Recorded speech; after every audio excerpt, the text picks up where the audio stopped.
कब आए आप यहाँ पे? हम सुबह आए हैं। अच्छा, आ जाए। क्या काम करते हैं आप? हम लो ग्रेजुएट हैं और हमारा जो भैंस की डेयरी है घर पर पुश्तैनी, हमारा ये काम है। हमारा गाजियाबाद में, दिल्ली एनसीआर में। और जुडिशरी की भी तैयारी हम कर रहे हैं। दोस्तों, पुलिस की लंबी पूछताछ, कानूनी उलझने और सुरक्षा एजेंसियों की लगातार बनी नजर, इतना सब कुछ झेलने के बाद भी अगर कोई इंसान एक बार फिर से छात्रों के बीच जाकर खड़ा हो जाता है तो सवाल उठना लाजमी है। आखिर मोहम्मद जुनैद का इरादा क्या है और वे क्यों एक बार फिर से सुर्खियों में आ चुके हैं। आज बात करेंगे मोहम्मद जुनैद की, जिसके बारे में आप सब अच्छी तरह से जानते हैं।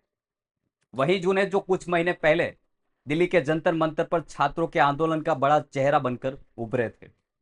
अब खबर आ रही है कि जुनैद अचानक दिल्ली से सीधे झारखंड की राजधानी रांची पहुंच गए, जहां पर छात्रों का विरोध प्रदर्शन चल रहा है।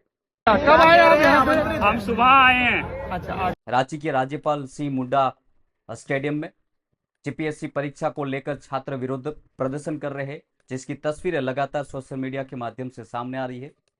छात्र सड़कों पर बैठे भूख हड़ताल कर रहे हैं और इसी बीच मोहम्मद जुनैद अपनी पूरी टीम और राशन पानी का सामान लेकर सीधे धरना स्थल पर पहुंच गए थे। अब जरा पूरी कहानी को एक एक करके समझना बेहद जरूरी है, लेकिन इससे पहले चैनल को सब्सक्राइब तुरंत कर लीजिए और वीडियो को अंत तक जरूर देखिए। जब दिल्ली में जंतर मंतर पर देश भर के छात्रों ने प्रदर्शन किया था, तब जुनैद वहीं डटा रहा था। वे छात्रों के रहने और खाने पीने की पूरी व्यवस्था संभाल रहे थे। इसी वजह से वे रातों रात मीडिया में छा गए थे। लेकिन जैसे ही दिल्ली का प्रदर्शन खत्म हुआ दोस्तों, जुनैद की जिंदगी में एक बड़ा नया मोड़ आ गया। खबरों के मुताबिक और मीडिया रिपोर्ट के मुताबिक सुरक्षा एजेंसियों और पुलिस ने इस पूरे आंदोलन की व्यवस्था को लेकर जांच शुरू कर दी थी। जुनैद से कई बार लंबी पूछताछ हुई थी। यह जानने की कोशिश की गई थी कि आखिर इस पूरे आंदोलन को कौन संभाल रहा था, पैसा कहां से आ रहा था और इसके पीछे की असली वजह क्या थी। लेकिन इतनी कड़ी जांच का सामना करने के बाद भी जुनैद का इस तरह का अचानक रांची पहुंच जाना कई बड़े सवाल खड़े करता है।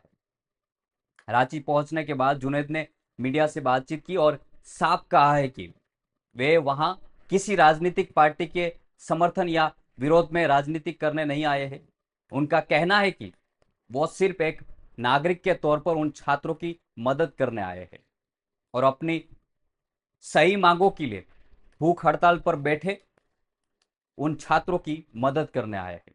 जुनैद का दावा है कि वह देखने आए हैं कि हक की लड़ाई लड़ रहा कोई भी छात्र भूखा ना सोए। जीपीएससी परीक्षा के नतीजों को लेकर छात्रों के मन में काफी गुस्सा है। जो सड़कों पर दिखा जंतर मंतर पर, अब झारखंड में दिख रहा है। मतलब कि जो जंतर मंतर का जो मुद्दा था उससे ये मुद्दा काफी अलग है। जीपीएससी परीक्षा की गड़बड़ियों को लेकर मुद्दा है ये, और वे परीक्षा में हुई कथित गड़बड़ियों की जांच की मांग कर रहे हैं। जब जंतर मंतर जैसा जाना पहचाना चेहरा किसी राज्य के आंदोलन में पहुंचता है तो मामला सीधे देश के बड़े मीडिया के ध्यान में आ जाता है और मीडिया कवरेज में चर्चा में काफी मुद्दा चर्चित हो जाता है। जाहिर है कि जब इतना बड़ा जमावड़ा होता है तो पुलिस और स्थानीय प्रशासन की चौकसी भी बढ़ जाती है। और दूसरी तरफ आंदोलन कर रहे युवाओं का मानना है कि जुनैद के आने से उनकी आवाज को एक नई ताकत मिल गई है। हालांकि राज्य सरकार की तरफ से भी इस पूरे मामले को सुलझाने के लिए बातचीत की कोशिश की जा रही है जो छात्र आंदोलन कर रहे हैं उनके साथ।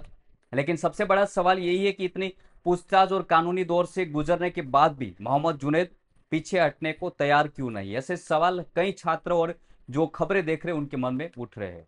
या फिर आने वाले दिनों में प्रशासन इस पूरे मामले पर कोई नया कदम उठाएगा जो छात्र प्रदर्शन कर रहे उनको लेकर। ग्राउंड जीरो से जो भी खबरें आ रही, ग्राउंड जीरो से इस पूरे मुद्दे पर हमारी नजर बने रहेगी। तब तक हमारे साथ जुड़े रहिए।